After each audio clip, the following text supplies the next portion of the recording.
अस्सलाम वालेकुम दोस्तों, सरदार रैबिट फार्म के साथ मैं हूं अदनान आरिफ।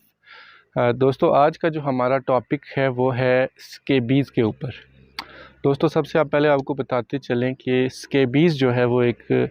ऐसी बीमारी है जो रैबिट्स के अंदर बहुत ज़्यादा कॉमन है और जो हर एक जो फार्मर है उसको ये जो डिज़ीज़ है ये फेस करना पड़ जाती है।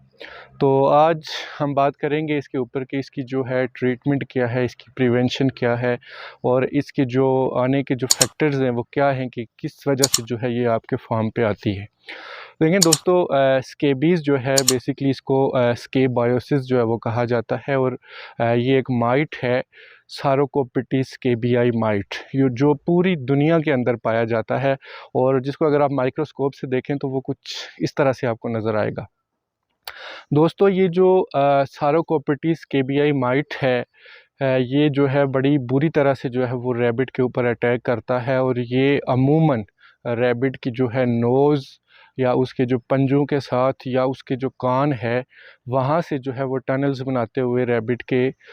जो है वो स्किन के अंदर जाते हैं और इससे ये होता है कि जो रैबिट की स्किन होती है उसके ऊपर जो है वो एक क्रस्ट टाइप जो है इस तरह से बन जाती है। यानी कि जब भी उसके ऊपर जब भी ये माइट्स जो है वो अटैक करेगा तो उससे जो है एक तो बाल उतरेंगे, बाल उतरने के बाद जो है उसके ऊपर एक वाइट कलर की जो है वो क्रस्ट बनना शुरू हो जाती है और इससे जो रैबिट होता है बड़ा जो है वो शदीद तकलीफ़ में आ जाता है और इस हमेशा जो है वो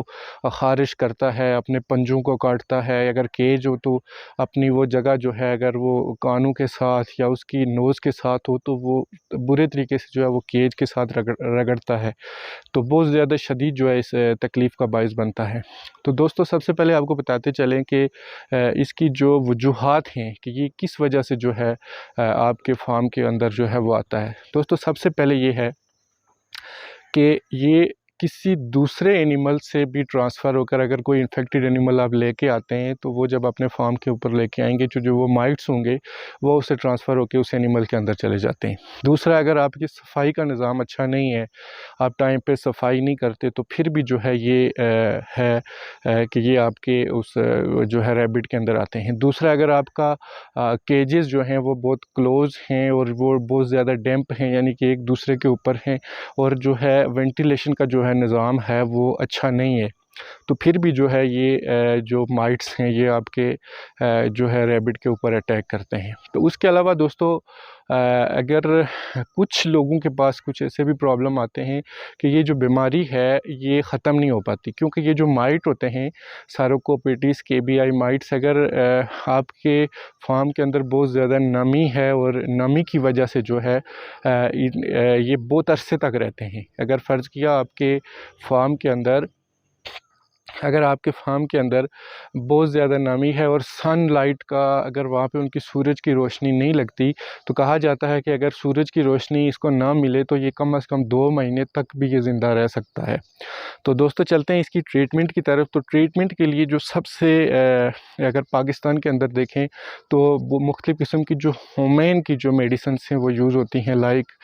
जिस तरह से स्केबियन लोशन है, लोट्रिक्स क्रीम है, या फिर हमारे पास एक कोलोट्रिम ड्रॉप के नाम से जो है वो ड्रॉप्स आते हैं। माशाल्लाह कोलोट्रिम ड्रॉप्स जो हैं वो बड़ा आसान है उसको अप्लाई करना। आप इजीली जो है 2 से 3 कतरे जो है जहाँ पे आपका रैबिट इन्फेक्टेड है उसके ऊपर आप अप्लाई करें तो इंशाल्लाह उससे जो है वो ठीक हो जाते हैं। और उसके अलावा दोस्तों, ये है कि एक हमारे पास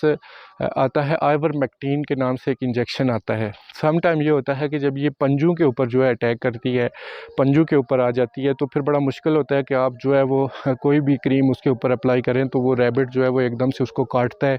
और वो जो है चाट के उसको साफ़ कर देता है, फिर उससे वो सेट नहीं हो पाते। तो फिर हमें जो सबसे अच्छा रिज़ल्ट तब मिलता है वो आइवरमेक्टिन का जो इंजेक्शन है उससे दिया जाता है। तो दोस्तों, आइवरमेक्टिन जो है 1% वाला जो मार्केट में आता है उसकी जो डोज़ है वो 0.1 पर केजी के हिसाब से। दोस्तों, इस डोज़ को आपने जो है बहुत एहतियात से यूज़ करना है, क्योंकि अगर थोड़ा सा आप इसको ओवरडोज़ करेंगे तो कई लोगों के जो रैबिट्स हैं वो एक्सपायर भी हुए हैं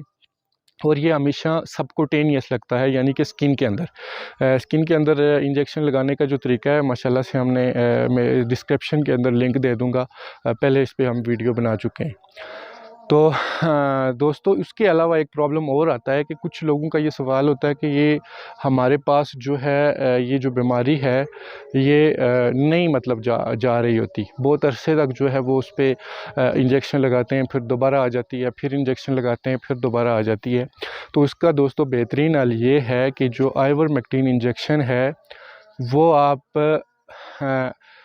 10 ml जो है 1 लीटर पानी के अंदर डाल के तो फिर जब उसकी स्प्रे करेंगे तो इंशाल्लाह से ये जो प्रॉब्लम है आपका वो भी सॉल्व हो जाएगा। क्योंकि जो स्प्रे है वो उस जो इंजेक्शन अगर आप मिक्स करके वाटर में तो उसका स्प्रे करेंगे तो वो जो माइट है उससे ये किल हो जाता है अगर ये आपके फार्म से नहीं जा रही है। हाँ, अच्छा दोस्तों, जैसे कि मैं पहले भी आपको बता चुका हूँ कि जितना हम मेडिसिन की तरफ जाएंगे तो हमारे लिए काफ़ी मुश्किल हो जाता है, क्योंकि आपका रैबिट वक्ती तौर पे तो ठीक हो जाता है, लेकिन क्या होता है कि उसका जो इम्यून सिस्टम है वो जो है बहुत ज़्यादा लूज़ हो जाता है, जिसकी वजह से मुश्किल हो जाता है कि नेक्स्ट कोई अगर बड़ी डिज़ीज़ आती है तो वो सर्वाइव कर पाए। तो इसी वजह से जो है हमने भी जो है स्केबीज़ की एक 100% इफ़ेक्टिव और हर्बल जो है मेडिसिन जो है वो तैयार की है काफ़ी लोगों से रिसर्च के बाद। तो दोस्तों उसका जो लिंक है वो मैं डिस्क्रिप्शन के अंदर दे दूँगा, उसको ज़रूर देखिएगा, और वो जो है वो 100% इफ़ेक्टिव और सेफ़ है रैबिट के लिए। तो दोस्तों मिलते हैं किसी दूसरी वीडियो में, तब तक के लिए अस्सलाम वालेकुम।